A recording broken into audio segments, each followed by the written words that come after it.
अस्सलाम वालेकुम फ्रेंड्स मैं शेख फरहान और आप दोस्तों को वेलकम करता हूं अपने यूट्यूब चैनल SH एवरी और फेसबुक पेज SH एवरी में। फ्रेंड्स, अक्सर न्यू फैंसियर्स जो हैं उनके जहन में एक सवाल जो है वो बार बार आता है कि क्या हम अपने पास ग्रीन फिशर और अल्बाइनो ब्लैक आइज़ या अल्बाइनो रेड आइज़ की पेयरिंग कर सकते हैं। अल्बाइनो में ब्लैक आइज़ या रेड आइज़ दोनों में से कोई भी हो सकता है, लेकिन दूसरी तरफ क्या ग्रीन फिशर के साथ उसकी पेयरिंग कर सकते हैं। तो फ्रेंड्स, इसी सवाल का जवाब देने के लिए ये एक छोटी सी वीडियो बना रहा हूँ। अच्छा फ्रेंड्स, इस वीडियो में जो आपको बताने वाला हूँ वो आपने गौर से सुनना है और इंशाल्लाह अगर आप गौर से सुनेंगे तो आप इस पेयरिंग से बड़ा अच्छा फ़ायदा भी ले सकते हैं। अच्छा फ्रेंड्स, अल्बाइनो ब्लैक आइज़ या अल्बाइनो रेड आइज़ दोनों में से कोई भी हो सकता है, चाहे वो अल्बाइनो रेड आई हो या अल्बाइनो ब्लैक आई हो। वो मेल भी हो सकता है और फीमेल भी हो सकते हैं, दोनों हो सकते हैं, उससे कोई फ़र्क नहीं पड़ता मेल है या फीमेल है। दूसरी तरफ ग्रीन फिशर वो समझ लें मेल भी हो सकता है और फीमेल भी हो सकती है। इनकी आपस में अगर आप पेयरिंग करवाते हो तो उसका रिज़ल्ट क्या आएगा? पहली बात तो ये है कि आप इनकी आपस में पेयरिंग करवा सकते हो, ये बिल्कुल पेयरिंग के दौरान जो है किसी किस्म का कोई इशू नहीं आएगा, लेकिन उसका रिज़ल्ट क्या आएगा वो भी आपको इसी वीडियो में बता देता हूँ। फ्रेंड्स, अगर आप ग्रीन फिशर के साथ अल्बाइनो की पेयरिंग करते हो तो एक चीज़ ध्यान में रखिएगा कि सारे के सारे बच्चे ग्रीन फिशर ही निकलेंगे। उनमें से कोई भी ऐसा बच्चा नहीं होगा जो ग्रीन फिशर के अलावा कुछ हो। अगर आप इसकी आपस में पेयरिंग करते हैं तो ये जो बच्चे ग्रीन फिशर निकलेंगे, चाहे वो अल्बाइनो ब्लैक आइज़ के साथ निकलें या अल्बाइनो रेड आई के साथ निकलें, वो सारे के सारे बच्चे जो है वो स्प्लिट ब्लू हो जाएंगे।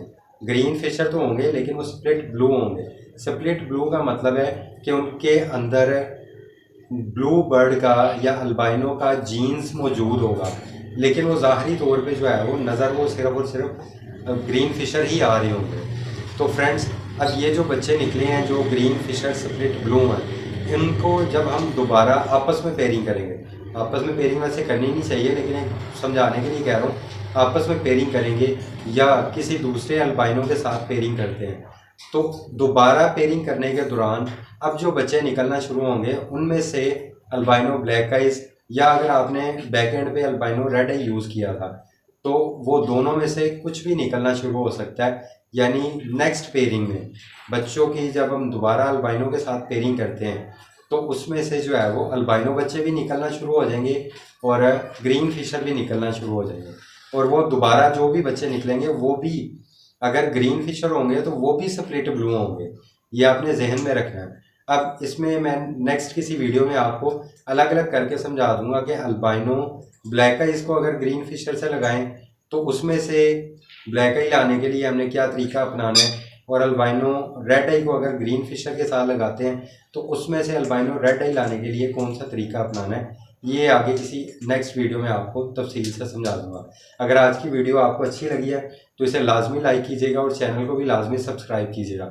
अगर वीडियो में कोई चीज़ समझ नहीं आई तो आप कमेंट में लाजमी पूछ लिया करें, मैं इंशाल्लाह आपको कमेंट का लाजमी जवाब दूंगा। सब दोस्तों को कमेंट का जवाब देता हूं मैं। कोई भी ऐसा कमेंट मेरे चैनल पे मौजूद नहीं है जिसका मैंने आज तक जवाब ना दिया हो। सब कमेंट्स का मैं लाजमी जवाब देता हूँ।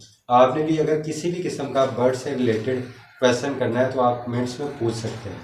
शुक्रिया, अल्लाह हाफिज़।